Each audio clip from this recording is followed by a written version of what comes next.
आज एक्सक्लूसिव में आज हमारे मेहमान हैं मुर्तज़ा वहाब। आप वज़ीर आला के मुशीर हैं बराए इत्तलात और कानून, इसके साथ साथ सिंध हुकूमत के तर्जुमान भी हैं। पाकिस्तानी सियासत में जो नशे व फराज आ रहे हैं, रोज़ाना की बुनियाद पर जिस कस्म के बयानात आते हैं, इससे बेयकीनी कैफियत बड़ी नुमायाँ हो रही है। फिर ख़ास तौर से सिंध में अगर देखें तो पाकिस्तान पीपल्स पार्टी और तहरीक इंसाफ एक दूसरे से नबर्द आजमा नज़र आती हैं, लेकिन अंदरून खाना क्या मामलात हैं, इसके साथ साथ फिर जो करप्शन के इल्ज़ामात लग रहे हैं उन हवालों से भी हम बात करेंगे। तो इन तमाम सवालों के जवाबात हम जानने की कोशिश करेंगे मुर्तज़ा वहाब से, जो हमारे साथ आज एक्सक्लूसिव में मेहमान हैं।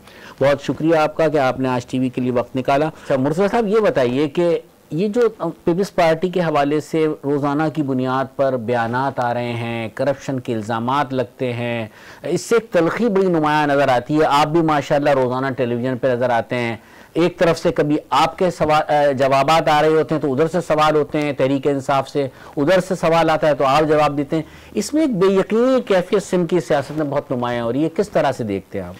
बिस्मिल्लाहिर्रहमानिर्रहीम। देखिए, मैं समझता हूँ कि पिछले कुछ वर्षों में एक मनफी रुझान पाकिस्तान की सियासत में आया है, जो कि इल्ज़ाम तराशी का है, गालम गलोच का है, बदतमीज़ी का है। मैं समझता हूँ ये जो मनफी रुझान है, जो तुर्शपना आ गया हमारी सियासत में, ये गलत है। हम सियासत करने का मतलब ये नहीं है कि हम लोगों का इज़्ज़त और एहतराम करना छोड़ दें। मैं समझता हूँ कि बुनियादी तौर पे जो भी सवाल तहरीक इंसाफ के दोस्त उठाते हैं, अगर वो सवाल पाकिस्तान की आवाम के मसाइल के बारे में है, उन मसाइल का हल तलाश करने के बारे में है, तो मैं समझता हूँ वो सवाल लाजिम है। लेकिन अगर वो सवालात का महवर इल्ज़ाम तराशी है, अगर सियासी पॉइंट स्कोरिंग है, पॉलिटिकल विक्टिमाइजेशन है, तो मैं समझता हूँ फिर तलखी आती है। तो हम गुजारिश यही करेंगे अपने पीटीआई के दोस्तों से कि वो इल्ज़ामात पर फोकस ना करें। उनको 25 जुलाई को जैसे तैसे जो वोट मिले हैं वो हुक्मरानी करने के लिए मिले हैं, पाकिस्तान की आवाम के मसाइल को हल करने के लिए मिले हैं। आपके पास तीसरी मुद्दत है ये पाकिस्तान पीपल्स पार्टी के पास, लेकिन वो उस तरह की डिलीवरी नज़र नहीं आती। आप ये बताएं, अगर अंदरूनी सिंध देखें तो सूरत हाल वहीं खड़ी हुई है। आप डिफेंड ज़रूर करते हैं रोज़ाना की बुनियाद पर, लेकिन कारकर्दगी इतनी अच्छी नज़र नहीं आती। अगर अंदरूनी सिंध भी देखें और फिर कराची में भी आप सूरत हाल देख लें, क्या डिलीवर किया आपने? मैं समझता हूँ देखने का इशू है, शायद चश्मे को ठीक करने का इशू है, चश्मे के जाविये को ठीक करने का इशू है। देखिए, बहैसियत सियासी कारकुन मैं समझता हूँ जो बेंचमार्क है किसी भी सियासी जमात की परफॉर्मेंस का, वो इलेक्शन होते हैं। अगर आप सूबा सिंध का मवाजना कर लें 2002 से, तो 2002 में पाकिस्तान पीपल्स पार्टी को सूबाई असम्बली की 82 सीटें मिली थी। 2008 में वो सीटें बढ़ के 84 हो गई। 2013 के इलेक्शन में वो सीटें बढ़ी और हम 91 सीटों पे आ गए। 2018 के इलेक्शन में वो सीटें हमारी 99 हैं। तो ऐसा क्यों है कि एक तरफ हमें क्रिटिसाइज़ किया जाता है, पीटीआई के दोस्त कहते हैं आपने काम नहीं किया, लेकिन दूसरी तरफ सिंध की आवाम जब अपना हक़ राय दही इस्तेमाल करती है तो वो वोट देती है। सिंध में जो कुछ है या सिंध में ख़ास तौर से अंदरूनी सिंध और कराची में ये परफॉर्मेंस ही है। देखिए, चले मैं आपसे एक प्रोजेक्ट बेस्ड बात कर लेते हैं। थरपारकर मिसाल ले लेते हैं। ये कहते हैं जी अरबाब गुलाम रहीम का ये क्या कहते हैं मजबूत घर था। अरबाब गुलाम रहीम साहब के दौर में 2002 में जब इलेक्शन हुआ, पीपल्स पार्टी को एक सीट नहीं मिली सक्खर से। आपको याद होगा शौकत अजीज़ का बाई इलेक्शन हुआ तो लाखों वोट लेके वो जीत गए थे। 2008 का इलेक्शन हुआ, बीबी की शहादत का इलेक्शन था वो, हम थरपारकर से नहीं जीते। 2013 में परफॉर्मेंस बेहतर हुई क्योंकि हमने 5 साल खिदमत की। 2018 में जो अभी जुलाई में इलेक्शन हुआ, थरपारकर की 2 कौमी असम्बली की नशस्तें दोनों पीपल्स पार्टी ने जीती। 4 सूबाई असम्बली की नशस्तें, 4 में से 3 हम जीते, 1 सीट हम 850 वोटों से आ रहे हैं। थर की आवाम ने कुछ देखा, कुछ बेहतरी देखी, तभी वोट दिया। अरबाब गुलाम रहीम को रिजेक्ट किया, रिफ्यूज़ किया। शाह महमूद कुरैशी साहब ने, बड़ा उनका असर रसूख था इस एरिया में, आए इलेक्शन लड़ने के लिए, रिजेक्ट किया ना। उन्होंने देखा कि बाकी लोग बातें करते हैं, पीपल्स पार्टी काम करने में बिलीव करती है। अगर आप मुझ पर तनकीद ये करें कि काम और बेहतर हो सकता था, मैं आपकी बात को तस्लीम करूंगा। बात यह कि पहली मुद्दत में कुछ नहीं हुआ, दूसरी में नहीं हुआ, इसीलिए सवाल कैसे हैं आज। मुझे बताइए ना कि बीबी शहीद ने ख्वाब देखा था थरकोल का 1995 में, हमारी हुकूमत ख़त्म हो गई, मियाँ साहब ने उस प्रोजेक्ट को फॉलो नहीं किया। 8 में हमारी हुकूमत आई, बीबी का जो ख्वाब था उसको हमने स्टार्ट किया। बड़े लोगों ने डाउट किया कि कोयला नहीं मिलेगा, फिर लोगों ने डाउट किया अगर कोयला मिल गया तो वो बिजली नहीं पैदा कर पाएगा। अल्हम्दुलिल्लाह कोयला भी मिला, इंशाल्लाह जून के अंदर वो बिजली पैदा करने का काम स्टार्ट हो रहा है, थर वालों को रोज़गार मिल रहा है, थर के अंदर जो रोड का इंफ्रास्ट्रक्चर हमने बनाया है वो सबके सामने, सिचुएशन बेहतर हुई है। लेकिन मैं इस बात को एक्सेप्ट करूँगा, पाकिस्तान पीपल्स पार्टी जो है वो रियलिस्टिक गवर्नमेंट है, वो ज़मीनी हक़ाइक़ को समझती है। आप जब हमसे बात करेंगे हम हमेशा फोकस इस बात पर करेंगे कि हाँ बेहतरी की और गुंजाइश है, लेकिन हमने काम किया है। और आप जब देखेंगे सिंध के हालात का मवाजना करेंगे 2008 से 2018 के दरमियान, तो मैं समझता हूँ बड़ी वाज़ेह बेहतरी है, जिसकी वजह से बेहतर अंदाज में पाकिस्तान पीपल्स पार्टी के लिए सिंध की आवाम ने फैसला किया। पीपल्स पार्टी की हुकूमत को एक और इल्ज़ाम का सामना है, इसमें करप्शन के बड़े इल्ज़ामात लगते हैं। अब हालिया दिनों में जो साबिक़ सदर आसिफ अली ज़रदारी के हवाले से, मोहतरमा फरियाल तालपुर के हवाले से जो ओमी ग्रुप का एक मसला आ रहा है, इसमें साथ साथ जब तक ये मामला चल रहा था GIT में नाम था, लेकिन अब वज़ीर आला सिंध को भी उसमें इन्वॉल्व किया जा रहा है और उनका नाम भी आ रहा है, फिर उनका नाम ECL में भी आया। इस हवाले से सिंध हुकूमत का क्या मौक़िफ़ है? आया कहीं ओमनी ग्रुप को फैसिलिटेट किया है किसी हवाले से? देखिए, पहले मैं ज़रा लीडरशिप के बारे में बात करूँ, फिर इस पर भी आ जाता हूँ। देखिए, मैं समझता हूँ माजी में पाकिस्तान पीपल्स पार्टी की लीडरशिप को सियासी इंतकाम का निशाना बनाया गया। पहले भुट्टो साहब थे, बीबी शहीद थी, आसिफ ज़रदारी साहब थे। अब लीडरशिप जो है वो आसिफ साहब हैं, फरियाल साहिबा हैं, बिलावल साहब हैं, इसलिए उनको निशाना बनाया जा रहा है। जहाँ तक आप कहते हैं कि किसी एक पर्टिकुलर ग्रुप को कोई फाइनेंशियल बेनिफिट दिया है, मैं इस बात की सख्ती से डिनाई करूँगा इस चीज़ को। और मैं आपको, डिनाइल मेरा तहरीक इंसाफ वाला नहीं है कि मैंने कह दिया इसलिए डिनाइल है, मैं आपको उसकी लॉजिक बताता हूँ। आप कहते हैं जी शुगर सब्सिडी आपने ओमनी से रिलेटेड बिजनेस को दी, शुगर मिलों को दी, गलत। जितनी भी शुगर मिल्स हैं सूबा सिंध में वाक़, उन तमाम को सब्सिडी दी गई। वो सब्सिडी इसलिए दी गई कि सिंध के आबादगार को रिलीफ देनी थी। वो सब्सिडी इसलिए दी गई कि जब डिस्प्यूट खड़ा हुआ 2015 में, तो सिंध हाई कोर्ट की डिविजनल बेंच ने एक फ़ैसला किया। उस फैसले के तहत रेट तय किया गया और रेट में मुतय्यन किया गया कितनी रेट जो है वो शुगर मिल देगी, कितनी रिलीफ सब्सिडी की मद में सिंध हुकूमत देगी। रिलीफ दी गई शुगर की सब्सिडी की शक्ल में, सिर्फ ओमनी की शुगर मिलों को नहीं, हर शुगर मिल जो कि सूबा सिंध में वाक़ है उसको दी गई। मैं इल्ज़ाम लगाने पर बिलीव नहीं करता, बट आप ख़ुद तहकीक करते हैं, आप चेक करवा लीजिए क्या जहांगीर तरीन साहब से रिलेटेड शुगर मिल जो हैं उनको सब्सिडी मिली। आप चेक करेंगे तो आपको पता चल जाएगा। खुसरो बख्तियार साहब इस वक्त वज़ीर हैं प्लानिंग डेवलपमेंट के वफाक में, उनकी भी शुगर मिल सूबा सिंध में, उनको भी सब्सिडी मिली। आप कहते हैं ट्रैक्टर स्कीम के तहत आपने 50% जो टोटल सब्सिडी दी वो आपने ओमनी ग्रुप को दे दी, फिगर्स गलत हैं। टोटल सब्सिडी ट्रैक्टर स्कीम की 7.5 अरब रुपए थी पिछले 9 साल में जो दी गई, जिसका बुनियादी मकसद ये था कि ट्रैक्टरों के रेट को कम किया जाए ताकि जो आबादगार है वो ट्रैक्टर्स ख़रीद सके। अगर टोटल 7.5 बिलियन से आप मवाजना करें जो ओमनी से रिलेटेड मैन्युफैक्चरर है ट्रैक्टर का, उसको मिली है 13% की सब्सिडी।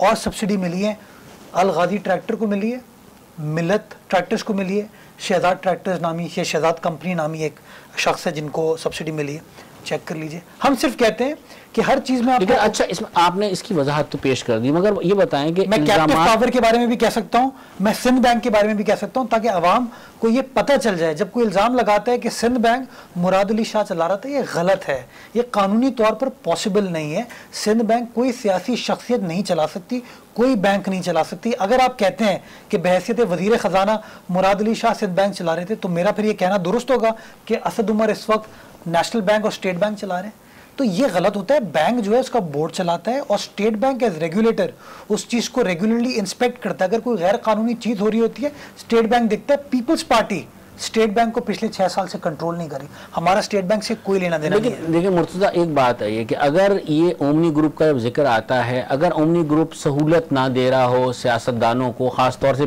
पार्टी सरबराह को, उनके लिए सहूलत ना दे रहा हो, जो इल्ज़ाम JIT में भी सामने आए, तो शायद ये इल्ज़ाम को तक़वियत इतनी नहीं मिलती।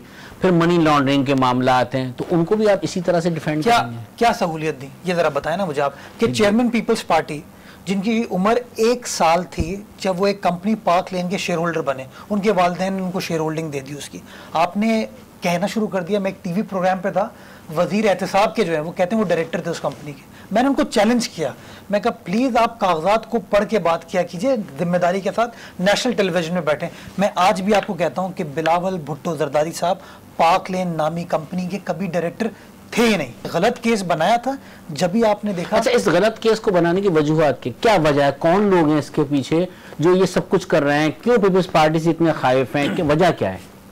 देखिए, पिछले सालों में आपने देखा कि बिलावल साहब एक बड़ी भरपूर तरीके से as a political figure internationally उभरे हैं। बहुत सारे लोग उनको डाउट करते थे कि यार ये तो इनहेरिट कर गए, लेकिन उन्होंने अपने कॉल से, अपने काम से साबित किया कि नो ही मीन्स बिजनेस। जिस तरीके से उन्होंने अपनी इलेक्शन कैंपेन लड़ाई, सड़कों पर उतरे, लोगों से मिले। जब पार्लियामान का पहला इजलास था, वज़ीर आज़म का इलेक्शन था, तो वज़ीर आज़म ने भी, ऑपोजिशन लीडर ने भी और बिलावल साहब ने स्पीच की। सारी कौम ने देख लिया कि सब्सटेंस किसके पास है और रेटरिक किसके पास है। तो मैं समझता हूँ बुनियादी तौर पर तहरीक इंसाफ खाइफ नज़र आती है बिलावल भुट्टो साहब की शख्सियत से, कि बिलावल साहब की शक्ल में एक ऐसा शख्स आपको मिल गया है। साबिक़ सदर आसिफ अली जरदारी के हवाले से उनसे भी खाइफ हैं। देखिए बिल्कुल आसिफ जरदारी साहब। अच्छा, इस सवाल का जवाब हम लेंगे एक ब्रेक के बाद। नाज़रीन, वक्त हुआ एक ब्रेक का। ब्रेक के बाद हम वापस आते हैं। मुर्तज़ा वहाब हमारे साथ हैं। वेलकम बैक नाज़रीन। ब्रेक के बाद हम हाजिर हैं। हमारे प्रोग्राम का सिलसिला जारी है। हमारे साथ मौजूद हैं वज़ीर आला के मुशीर बराए इत्तलात और कानून मुर्तज़ा वहाब।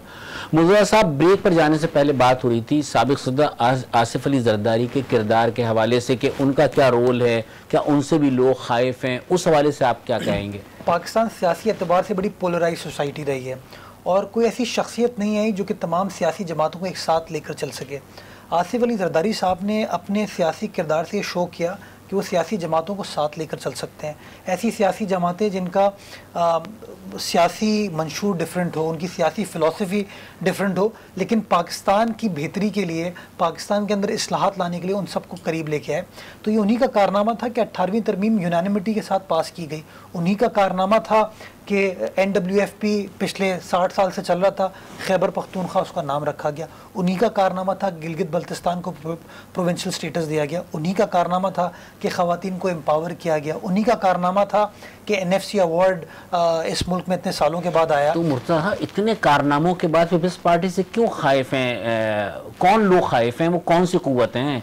इस जानिब भी तो ज़रा थोड़ा सा बताइए, कौन लोग इतने खाइफ हैं पीपल्स पार्टी? देखिए, जो लोग पाकिस्तान को मुस्तहकम नहीं करना चाहते, जो पाकिस्तान के गरीब आवाम को की बेहतरी के लिए काम नहीं करना चाहते, वो खाइफ हैं। वो बार बार इल्ज़ामात लगाते हैं जो कि सियासी नौइयत के, जो कभी साबित नहीं हो पाते। और मैं कोई शेख रशीद तो हूँ नहीं कि सियासी पेशन गोई करूँ, लेकिन मैं माजी से सबक सीखता हूँ। और अगर आपने माजी में देखा हो कि इतने बड़े बड़े बुरे बुरे इल्ज़ामात लगाए गए पीपल्स पार्टी की लीडरशिप के ख़िलाफ़, ख्वाह वो आसिफ अली जरदारी साहब हों, गिलानी साहब हों या और लोग हों, तमाम के ख़िलाफ़, हर केस के अंदर हम भागे नहीं, हमने अदालतों का सामना किया। और अल्हम्दुलिल्लाह पाकिस्तान की अदालतों ने पाकिस्तान पीपल्स पार्टी की लीडरशिप को रिलीफ दिया। अभी भी हम ये समझते हैं कि एक नाकाम हुकूमत है, एक ऐसी हुकूमत है जिसके अंदर कैपेसिटी नहीं है मामलात को हल करने की। उस हुकूमत को चलाने के लिए उन्हें एक सिचुएशन क्रिएट करनी पड़ रही है कि जहाँ पे जो अपोजिशन पार्टीज़ हैं वो मध्यम रहे हैं, वो उस तरीके से अपना किरदार नहीं अदा कर सके। But they are mistaken. Pakistan Peoples Party अपना कॉन्स्टिट्यूशनल जो रोल है वो परफॉर्म करेगी।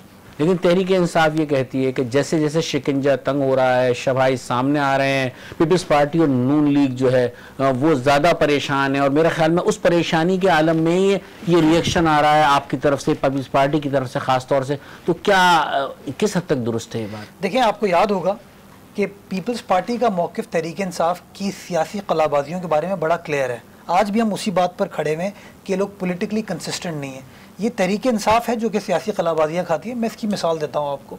2018 में सेनेट का इलेक्शन हुआ, पीपल्स पार्टी की डिप्टी चेयरमैन को सपोर्ट किया ना उन्होंने। क्यों सपोर्ट किया था? हम तो बुरे हैं, हम तो अच्छे नहीं हैं, क्यों सपोर्ट कर लिया? देखिए, खुदारा इशूज़ की बात करें, इस वक्त पाकिस्तान की आवाम आपसे पूछ रही है एक सवाल कि फ़ॉरेन एक्सचेंज कैसे कमा के दोगे, मईशत को कैसे बेहतर करोगे, एक्सपोर्ट कैसे बढ़ाओगे, इंपोर्ट कैसे कम करोगे, बेरोज़गारी कैसे ख़त्म करोगे, मईशत का पहिया कैसे चलाओगे, लोगों को गैस, बिजली, पानी कैसे दोगे। इन तमाम सवालात का इनके पास जवाब नहीं है।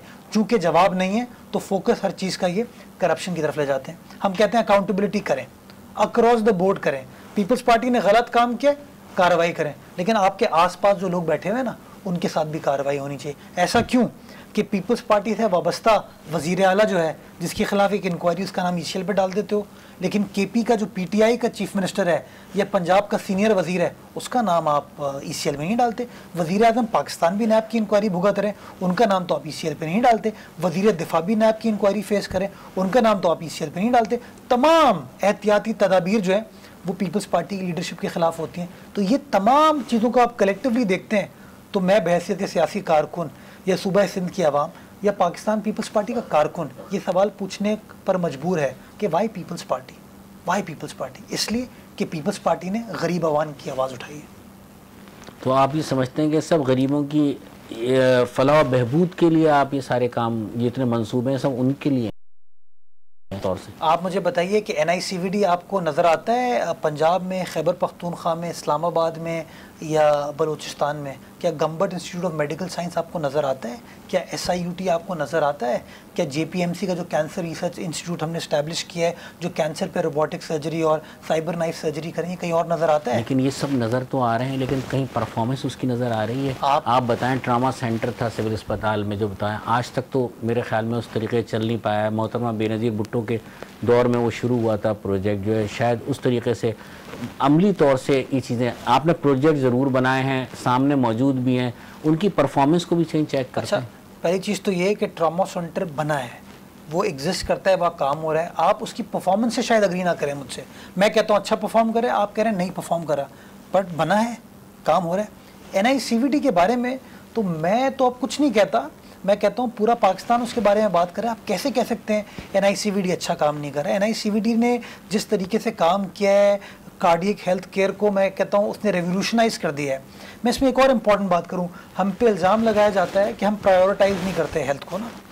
NICVD वफाक का इदारा था, जब वफाक से सूबा सिंध को ट्रांसफ़र हुआ 2011 में, तो उसका टोटल बजट था 700 मिलियन रुपए। इस वक्त उसका बजट है 13 अरब रुपए। हम दे रहे हैं, सूबा सिंध की आवाम दे रही है, सूबा सिंध की हुकूमत दे रही है। और आज आप देख सकते हैं कि वो NICVD जो कराची शहर में था, अब कराची से बाहर निकल के हैदराबाद में है, टंडो मोहम्मद खान में है, मिट्टी में है, सेवन में है, खैरपुर में है, लाड़काना में है, सखर में है, नवाबशाह में, ये एग्जिस्ट करते हैं। आप चेक कर सकते हैं जाके। मैं गलत बात कर रहा हूँ, आपका कैमरा झूठ नहीं बोलेगा, आप इदारा जाके देख लें। लिवर ट्रांसप्लांट पे कोई सोच सकता है कि गम्बट एक छोटी सी तहसील है खैरपुर की, वहाँ पर एक इंस्टीट्यूट बनाया हो जो चल रहा हो, बेहतरीन काम रहा हो, फ्री इलाज हो रहा हो। हमारी फिज़िकल रिहैबिलिटेशन की मैं आपको मिसाल देता हूँ, आए दिन आपके टेररिज्म के वाक़यात इस मुल्क में होते हैं, आप माजूर हो जाते हैं लोग। हमारे पास पूरे मुल्क में एक भी सिविलियन इदारा नहीं है जहाँ पे वो सर्जरी हो, उनको रिहैबिलिटेट करने के लिए काम किया जा सके। वाहिद सिविलियन इदारा सिंध में काम कर रहा है, पाकिस्तान पीपल्स पार्टी की सिंध गवर्नमेंट। जब आप इतने काम आप कर रहे हैं, बिलावल भुट्टो की तरफ से एक बयान सामने आया इस्लामाबाद पे चढ़ाई करने वाला मामला, उससे तासुर नुमाया हुआ कि अब आप आगे उस फेज़ में आ रहे हैं कि आप एक रिएक्शन की तरफ जा रहे हैं, जैसे जैसे शिकंजा तंग हो रहा है पीपल्स पार्टी के गिर्द। मैं समझता हूँ ये तासुर गलत है। पीपल्स पार्टी नहीं समझती कि शिकंजा जो है पीपल्स पार्टी के इर्द गिर्द तंग हो रहा है। मैं समझता हूँ जो पाकिस्तान की गरीब आवाम है, जिसका मुस्तकिल ये हुकूमत इस्तेहसाल कर रही है, उनके खिलाफ घेरा तंग हो रहा है, उनको शिकंजे में डाल रहे हैं, उनको कन्फाइन करें, उनको ये मुआशी इस्तेहसाल से अफेक्ट करें। इसलिए पाकिस्तान पीपल्स पार्टी जारहाना सियासत करेगी, हमारा राइट है। लेकिन कहीं हम जलाओ घेराव की सियासत नहीं करेंगे, कहीं हम तोड़ फोड़ की सियासत नहीं करेंगे। हम पार्लियामान में बैठेंगे, इस नाकाम निकम्मी हुकूमत की पॉलिसीज़ को क्रिटिसाइज़ करेंगे। जहाँ पे ये हुकूमत झूठ बोलेगी हम इसको क्रिटिसाइज़ करेंगे, जहाँ पे ये हुकूमत यू टर्न लेगी हम इसको क्रिटिसाइज़ करेंगे। ये हमारा बुनियादी कॉन्स्टिट्यूशनल डेमोक्रेटिक हक है और इस हक से हमें कोई नहीं रोक सकता। शायद तहरीक इंसाफ हमें रोकना चाहिए ये काम करने से। मैं उनको बताता चलूं, हम पीछे नहीं हटेंगे। जहाँ जहाँ वो गलत काम करेंगे, पीपल्स पार्टी शीशा पिलाई हुई दीवार की तरह उनका सामना करेगी। पीपल्स पार्टी में एक दाखिली इंतशार की बात होती है और शायद इसी वजह से ये बात आई थी सामने कि कोई ग्रुप इमर्ज हो रहा है। इसके अलावा जो है वज़ीर आला को तब्दील करने, तहरीक इंसाफ ने सारी बातें की, आपने खासी इस पर बात भी की मीडिया पर आकर। तो क्या कोई पीपल्स पार्टी में इस किस्म का ग्रुप है, नाराज़ लोग हैं? और फिर एक नुमाया चीज़ ये होती है कि आपके पास 3 वजारतों के कलमदान हैं, आप मुशीर हैं 3 वजारतों के। एक कहा यह जाता है कि एक वजह यह भी है नाराज़गी की बहुत सारे अरकान की, इसमें कितनी सदाकत है?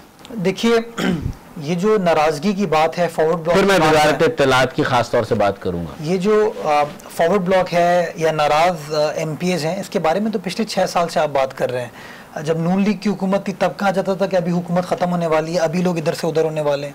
जब PTI की हुकूमत आई तब भी उन्होंने यही कोशिश की। जो पीपल्स पार्टी का सियासी कारकुन है उसको ये पता है कि उसको वोट मिलता है पाकिस्तान पीपल्स पार्टी का तीर का, भुट्टो शहीद के फ़लसफ़े का, बीबी की कुर्बानी का। पीपल्स पार्टी के मंशूर का। उसने पीपल्स पार्टी जहाँ छोड़ी ना, उसका कोई सियासी मुस्तकबिल नहीं है। और आपने देखा इतने बड़े बड़े बुर्ज थे जो अपने बारे में क्या क्या नहीं सोचते थे, पीपल्स पार्टी छोड़ी उन्होंने तो वो केयर टेकर ही कुछ बन पाए, बाकी तो कुछ और बन नहीं पाए। तो मैं समझता हूँ ये बातें जो हैं ये वो लोग करते हैं जो अहमकों की जन्नत में रहते हैं, ना माजी में ये चीज़ कर पाए ना आज ये कर पाएंगे। अल्हम्दुलिल्लाह पीपल्स पार्टी एक फैमिली है। ये इस तरह के छोटे छोटे इश्यूज जो है ना उन सियासी जमातों में होते हैं जहाँ पे हुकूमत क्रिएट करने के लिए लोगों को इकट्ठा किया जाता है। यहाँ पर मुर्तज़ा वहाब की, मुराद अली शाह की कोई वैल्यू नहीं है, यहाँ पीपल्स पार्टी की वैल्यू है। पीपल्स पार्टी का चेयरमैन जो फैसला करेगा, हमारी सेंट्रल एग्जीक्यूटिव कमेटी फैसला करेगी, तमाम पार्टी उस डिसिप्लिन की पाबंद है। आज मुझे पार्टी ने इज़्ज़त दी, मेरा काम है पार्टी की खिदमत करना, इस सूबे की आवाम की खिदमत करना, वो मैं काम कर रहा हूँ। जिस दिन पार्टी फैसला करेगी मैं काम नहीं कर सकता, मैं पीछे हट जाऊंगा। इसी तरह मुराद अली शाह साहब जो है वो चीफ मिनिस्टर इसलिए हैं कि पार्टी की लीडरशिप का कॉन्फिडेंस है उनके ऊपर, कि पार्टी की लीडरशिप समझती है कि उनके मंशूर को ये इम्प्लीमेंट कर सकते हैं और पार्टी का एक एक कारकुन उनके पीछे खड़ा हुआ है। क्यों? क्योंकि पाकिस्तान पीपल्स पार्टी का चेयरमैन बिलावल इस हुकूमत के पीछे खड़ा हुआ है। नाज़रीन, वक्त हुआ एक ब्रेक का। ब्रेक के बाद हम वापस आएंगे। हमारे साथ मौजूद हैं वज़ीर आला के मुशीर बराए इत्तलात व क़ानून मुर्तज़ा वहाब।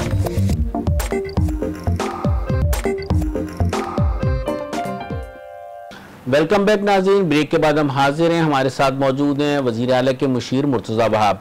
मुर्तज़ा साहब, ब्रेक पर जाने से पहले एक बात हो रही थी, मैंने आपसे पूछा कि क्या करप्शन के ज़ुमरे में नहीं आता। आप ये कह रहे हैं कि इल्ज़ामात लगते रहें, क्या कहेंगे इस पर आप? देखिए, दो मुख्तलिफ चीज़ें हैं। डमी अखबारात बिल्कुल एग्जिस्ट करते थे, उनके ख़िलाफ़ मौजूदा हुकूमत ने कार्रवाई की और तकरीबन कोई 140 के लगभग ऐसे अखबार हैं जिनके ख़िलाफ़ कैंसिलेशन का प्रोसेस हमने इनिशिएट किया। तो ये शो करता है हमारी कमिटमेंट कि हम चाहते हैं हर चीज़ शफाफ तरीके से हो। अब रही बात माजी के अंदर क्या कोई बेज़ाब्तगी हुई, क्या क्रिमिनलिटी है, करप्शन है या नहीं। देखिए, जो प्रोसीजर है इश्तहारात देने का, ये सूबा सिंध, पंजाब, KP, बलूचिस्तान, वफाक सब में सेम है। लेकिन अफसोस के साथ मुझे कहना ये पड़ता है कि अगर अरेस्ट किया है उन्होंने किसी को, या नैब की इंक्वायरी किसी के खिलाफ चल रही है या रेफरेंस चल रहा है, तो पीपल्स पार्टी के वज़ीर के खिलाफ चल रही है। ये दोहरा मयार क्यों? मैं समझता हूँ कि वो वज़ीर साहब जो थे इस वक्त भी इस मौजूद असम्बली के मेंबर हैं, वो सिंध असम्बली के। मैं कहता हूँ जुर्म साबित करें, उसके बाद जो कार्रवाई उनके खिलाफ होनी चाहिए वो कार्रवाई करनी चाहिए। बट एक जो प्रिजम्पशन बना लिया है कि चूँकि पीपल्स पार्टी से आप वाबस्ता हैं, आपके खिलाफ कार्रवाई होनी चाहिए, आपने करप्शन की, मैं समझता हूँ ये गलत है। But at the same time मैं कहता हूँ कि अगर किसी ने करप्शन किए, कार्रवाई करें, लेकिन जुर्म साबित करें। ये जो इल्ज़ामात वाला एस्पेक्ट है ये गलत है। मैं हर शख्स का एहतराम करता हूँ, मेरे लिए हर शख्स काबिल एहतराम है। आप अदालत में साबित करें कि किसी ने कोई गलत काम किया है, बेज़ाब्तगी की है, फिर उसके खिलाफ कार्रवाई करें। अभी हालिया दिनों में एक चीज़ सामने आई है कि फ़ौजी अदालतों की जो मुद्दत है उसमें तोसी वाले मामले में सिंध हुकूमत तो उस पर उसकी मुखालफत करी, लेकिन वफाकी हुकूमत जो है तोसी करने के लिए कुछ आमादा नज़र आती है। सिंध हुकूमत का क्या मौक़िफ़ है? पीपल्स पार्टी पार्लियामान में मौजूद है और आपको याद होगा जब पहली बार ये फ़ौजी अदालतें 2014 में आई थी तो पाकिस्तान पीपल्स पार्टी ने बड़ा कलीदी किरदार उस पॉलिटिकल रिकन्सिलिएशन क्रिएट करने में किया था कि कंसेंसस होना चाहिए, क्योंकि पाकिस्तान बहुत ही गैर मामूली सिचुएशन से उस ज़माने में गुजर रहा था और कंडीशन ये थी कि आप फ़ौजी अदालतों को ले आएँ but at the same time अपना जो जुडिशल सिस्टम है उसको बेहतर बनाएं। बट अनफॉर्चुनेटली उस वक्त की नवाज शरीफ हुकूमत ने या अभी भी मौजूदा PTI की गवर्नमेंट ने उस रिफॉर्म के ऊपर कोई काम नहीं किया। एक बार वफाकी हुकूमत खुद क्लियर हो जाए, एक बार पार्लियामान में ये चीज़ सबमिट कर दे, उसके बाद पीपल्स पार्टी फैसला करेगी कि आया हमारा पॉइंट ऑफ व्यू क्या होना चाहिए। आने वाले दिनों में मुस्लिम लीग नून से इत्तेहाद के कितने मौक़े मौजूद हैं या इसकी कितनी उम्मीद है? क्योंकि आहिस्ता आहिस्ता ऐसा लगता है दोनों एक दूसरे की तरफ बढ़ रहे हैं। एतमाद की कमी तो बज़ाहिर नज़र आती है, लेकिन दरमियान में लोग जैसे मौलाना फजलुर रहमान हैं, दूसरी तरफ से और लोग हैं, सरगर्म भी हो रहे हैं। तो इसमें कितनी उम्मीद है कि आगे चलकर यकजा होकर आप लोग चल सकें? देखिए, माजी में भी पीपल्स पार्टी, खास तौर से वफाक में, देखिए माजी में भी पीपल्स पार्टी और नून लीग ने मिलके काम किया। आपके सामने 18वीं तरमीम एक अच्छी मिसाल है। हमने पंजाब में कोalition गवर्नमेंट भी कुछ अरसे के लिए कायम की थी। तो politics is an art of possibilities, but हमारा अपना सियासी एजेंडा है, हमारा अपना सियासी मंशूर है। हम PTI हुकूमत की गलत पॉलिसीज़ को एक्सपोज करने के लिए एक ऑपोजिशन अलायंस तो बना सकते हैं, एक निकम्मी हुकूमत के ख़िलाफ़ इशू बेस्ड पॉलिटिक्स करने के लिए तो हम साथ बैठ सकते हैं। बट दो सेपरेट एंटिटीज़ हैं, ये उनकी सियासत डिफरेंट है, हमारी सियासत डिफरेंट है। तो हम वो करेंगे जो हमारे मंशूर के ऐन मुताबिक होगा, जो हमारे वोटर जिस चीज़ से अग्री करेगा, और नेचुरली जो प्रेफरेंस होगी वो पाकिस्तान का बेहतरीन मफाद होगा। एक और आपसे सवाल मुख्तलिफ नौइयत का मैं करूँगा कि इस वक्त जो पाकिस्तानी सियासत है उसमें एक बदतमीज़ी का कल्चर बड़ा नुमाया हो रहा है। लफ्ज़ भारी है मगर मैं इन्हें इस्तेमाल जानबूझ के किया है। इस कल्चर में जब आप ये देख रहे हैं, क्योंकि आप भी तर्जुमानी की एक पार्टी के फ़राइज़ अंजाम देते हैं और मतलब आपके मुंह देखे की बात नहीं है कि आप एक महज़ब अंदाज में तल्ख से तल्ख सवाल का जवाब भी आप देते हैं, लेकिन ऐसा नज़र नहीं आता वफाक में भी और सूबे में भी। अगर सूबा पंजाब की भी हम मिसाल ले लें, ये कल्चर क्यों बहुत मुतारिफ हो रहा है? क्योंकि इसके रिएक्शन में जब आपकी तरफ से जवाबात आते हैं ना, आपसे मुराद मेरी ये है कि आप तो नहीं, आपकी पार्टी के और लोग, तो वो भी तल्ख होने लगते हैं। ये तल्खी, ये बदतमीज़ी, ये सारी चीज़ें, ये कल्चर क्यों परवान चढ़ा है? देखिए, ये कल्चर मेरे ख्याल में उस ज़माने में परवान चढ़ा जब ओए की बात स्टार्ट हुई, और आपको पता है वो ओए किसने कहना शुरू किया। मैं समझता हूँ अगर आपका पार्टी का लीडर जो है वो तहजीब को नज़रअंदाज करेगा, कल्चर को नज़रअंदाज करेगा, जो बेसिक कर्टिसीज़ हैं जब उसको नज़रअंदाज करेगा, जब वो ख़ुद गालम गलोच की बात करेगा, टोकने की बात करेगा, तो आपका फॉलोअर भी फिर वही चीज़ करेगा। मेरा पार्टी का चेयरमैन जो है वो पॉजिटिव बात करता है, वो कंस्ट्रक्टिव बात करता है, वो इशू बेस्ड बात करता है, वो कहीं पर कोई बिलो द बेल्ट बात नहीं करेगा, पर्सनल बात नहीं करेगा, वो क्रिटिसाइज़ ज़रूर करेगा। और मैं कहता हूँ पीटीआई वाले बिल्कुल क्रिटिसाइज़ करें, जहाँ पर वो समझते हैं कि पीपल्स पार्टी गलत काम करे, क्रिटिसाइज़ करें, बट तहजीब के दायरे में रहते हुए करें। किसी को क्रिटिसाइज़ करना ये मतलब नहीं है कि आप पर्सनल इल्ज़ामात लगाना शुरू कर दें। मैं भी कह सकता हूँ, अभी खान साहब की हमशीरा की फ़ॉरेन एसेट्स निकल आए हैं, तो क्या हम भी उनको चोर डाकू कहना शुरू कर दें? नहीं, हम ये बात नहीं कहेंगे। हमारी जो सियासी ट्रेनिंग है वो इस बात की इजाज़त नहीं देती है। हम अभी भी इज़्ज़त एहतराम की निगाह से देखेंगे, वो पाकिस्तान की शहरी हैं, हमारी बड़ी हैं, हम इज़्ज़त करेंगे, but at the same time हम अपना पॉइंट ज़रूर रेस करेंगे कि अगर नून लीग के लिए JIT है, पीपल्स पार्टी के लिए JIT है, तो फिर PTI के वज़ीर आज़म की हमशीरा के लिए भी JIT होनी चाहिए। चूँकि हम समझते हैं कि खान साहब ने पिछले 26 साल कोई काम तो किया नहीं है, तो कैसे वो इतनी ऐशो इशरत की ज़िंदगी गुजार रहे हैं, इतनी बड़ी पार्टी उन्होंने खड़ी कर दी, एक महल में वो रहते हैं। तो ये सवाल तो बनता है, और सवाल का जवाब किसी JIT के थ्रू हमें मिल सकता है, तो क्यों ना JIT बनाई जाए। तो हम इस तरह की डिमांड ज़रूर करेंगे, लेकिन तहजीब के दायरे में रहते हुए हम चोर डाकू लुटेरा खान साहब को, उनके ख़ानदान को नहीं कहेंगे। अच्छा, एक चीज़ और है कि आपके यहाँ एक चीज़ सामने आई है कि आप अभी वज़ीर आला का एक बयान सामने आया कि आपने मुलाजमतें खोलने की बात की है, लेकिन जब पीपल्स पार्टी की हुकूमत आती है और मुलाजमतों की बात होती है, और साबका दौर हुकूमत में जब मुलाजमतें खुली थी तो उसमें बहुत ज़्यादा नवाजा गया था और मेरिट को नज़रअंदाज किया गया था। इस मरतबा ऐसा क्या होगा? क्योंकि आपने कल एक मिसाल देखी कि सिविल अस्पताल में 1 ग्रेड से 5वें ग्रेड तक की मुलाजमतें आई थी, लेकिन वहाँ जो हशर हुआ, तो क्या आने वाले दिनों में उसके लिए कोई आपने पैरामीटर तैयार किए हैं, कोई इस तरह का मैकेनिज़्म तैयार किया है कि बिल्कुल मेरिट के शफाफ तरीके से ये मुलाजमतें दी जाएँ? क्योंकि खासे अरसे से मुलाजमत पर पाबंदी है सूबे में। आपके सवाल के 2 पहलू हैं। पहला पहलू ये है कि नौकरी गरीब आदमी को मिलनी चाहिए, और ये पाकिस्तान पीपल्स पार्टी की कमिटमेंट है गरीब आदमी से कि नौकरी हम आपको देंगे। और कल की जो आपकी सिविल हॉस्पिटल की का एग्जांपल आपने दी, इस बात को शो करता है कि Peoples Party means everything that we said during our election campaign, कि हम रोज़गार लोगों को देना चाहते हैं। जो दूसरी बात आपने की, मेरिट पे होना चाहिए, ट्रांसपेरेंटली होना चाहिए। कल हमने अखबार में ऐड दे के ओपन इन्विटेशन पे किया ना, ये शो करता है कि it was open for all. ये शो करता है कि ट्रांसपेरेंट प्रोसीडिंग होंगी, फेयरली होंगी। मैं समझता हूँ कि इल्ज़ामात की हद तक तो इस तरह के इल्ज़ाम लगे, लेकिन इल्ज़ामात कभी साबित नहीं होते। ये इल्ज़ामात लगाने का बुनियादी मकसद ये है, आप एक अच्छे वकील भी हैं, लिहाजा आप हर मामले में सबूत शवाहिद बिल्कुल अच्छी, कानूनन तो ये बात बहुत अच्छी लगती है, कानूनन तो ये बात बहुत अच्छी लगती है, लेकिन अमलन ऐसा होता नहीं है। माजी में ये चीज़ें सामने आती रही हैं, इस तरह के इल्ज़ामात हकीकत पे मबनी थे। किस तरह अरकान असेंबली है उन्हें भी आपने एकोमोडेट करना है, जहाँ हल्का भी होता है उसमें भी लोगों को आपने सियासतदानों को एकोमोडेट करना है, तो ये कैसे कह सकते हैं? पुलिस की मुलाजमत के हवाले से भी इल्जामात लगे। हमें सियासतदानों को नहीं, अवाम को अकोमोडेट करना है। अगर सिंध की अवाम को रोजगार मिलता है, मैं नहीं कह रहा, ये कहा जाता है, ये होता है, ठीक है। मैं आपको गुजारिश ये कर रहा हूँ कि किसी भी हुकूमत का बुनियादी फरीज़ा है ये कि लोगों को रोज़गार दे। हम रोज़गार देंगे लोगों को, ये जितनी साजिशें कर लें, जितनी बातें कर लें, हम उस चीज़ से पीछे नहीं हटेंगे। हम समझते हैं कि लोगों को खुद मुख्तार करने का एक ही तरीका है, अगर उसकी जेब में पैसा होगा तभी वो खुद मुख्तार हो पाएगा, उसका काम रोज़गार के थ्रू हो सकता है। हम बिलीव करते हैं इस चीज़ में और इंशाल्लाह हम ये काम करते रहेंगे। माजी में भी इल्ज़ामात लगे कि ये शफाफ तरीके से नहीं किया गया, हमने उन इल्ज़ामात का सामना किया। आज भी मैं कहता हूँ कि अगर आप कहते हैं आपने सिविल हॉस्पिटल का एग्जाम्पल दिया कि इसको और कैसे बेहतर बना सकते हैं, आप अपनी तजवीज़ दे दें, मैं गवर्नमेंट के सामने उस तजवीज़ को रखूँगा, कोशिश करूँगा वो अमल दरामद कर सकूँ। लेकिन बुनियादी तौर पर अगर नौकरी 300 है और दावेदार 3000 हैं तो इल्ज़ामात हमेशा उठेंगे। मैं समझता हूँ बुनियादी तौर पे आपको ये देखना चाहिए क्या पाकिस्तान के लोगों को रोज़गार मिल रहा है या नहीं मिल रहा। सवाल का जवाब हमेशा ये होगा कि जब वज़ीर आज़म ने जिन मुलाज़मतों को देने का वादा किया, कुछ उसमें अकोमोडेट हो सकेंगे? किन लोगों को? जो भी लोग हैं जो बेरोजगार है, क्या वज़ीर आज़म ने बहुत ज़्यादा मुलाज़मतों की बाकी कितने, मेरे ख्याल में 1 लाख 5 लाख। वज़ीर आज़म तो माशाल्लाह क्या क्या बात नहीं की, लेकिन किसी चीज़ पे वफा वो नहीं कर पाए। लेकिन पीपल्स पार्टी ने जो बात की है, हमने कहा हम रोज़गार देंगे, हम उस बात पर कायम है।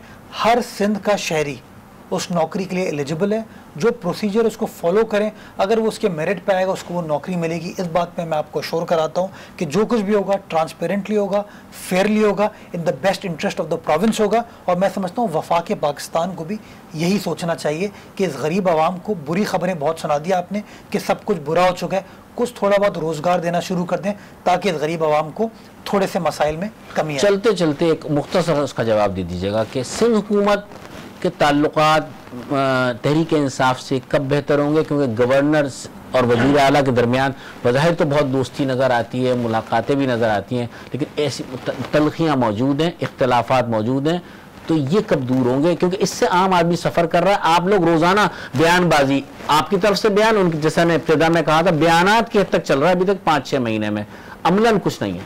देखिए पाकिस्तान सुबह सफ़र कर रहा है, काम रुके हुए हैं। नहीं, मैं आपकी बात से एग्री करता हूँ।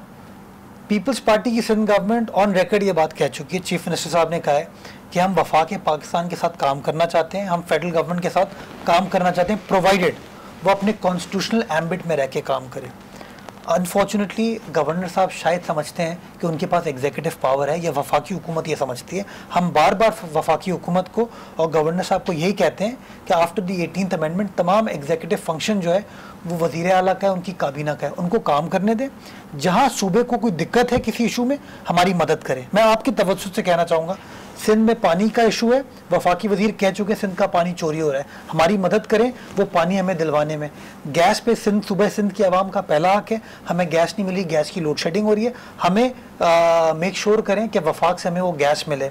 हम कहते हैं हमें बिजली की लोड शेडिंग गलत तरीके से हो रही है, उसमें हमारी मदद करें। हम कहते हैं पिछले 5 माह में वफाकी हुकूमत ने 90 अरब रुपए सूबा सिंध ट्रांसफ़र नहीं किए, जो कि हमारा कॉन्स्टिट्यूशनल राइट था, हमारी उस चीज़ में मदद करें। जो उनका काम है कि वो ब्रिज का किरदार अदा कर सकें जहाँ कहीं प्रॉब्लम आती है। नाजरीन, आपने मुर्तज़ा वहाब की गुफ्तगू सुनी, उन्होंने तमाम इल्ज़ामात को रद्द किया जो पीपल्स पार्टी के हवाले से या सिंध हुकूमत के हवाले से लगाए जाते हैं, और उनका यह कहना है कि वो अपनी परफॉर्मेंस से शो करेंगे आने वाले दिनों में कि पीपल्स पार्टी की हुकूमत काम कर रही है और अवामी फलाही मंसूबे जो हैं सिर्फ पीपल्स पार्टी की हुकूमत में ही चलाए जाते हैं और जारी रहते हैं। इसके साथ ही अपने मेज़बान रफ़त सईद को इजाज़त दीजिए। अल्लाह हाफ़िज़।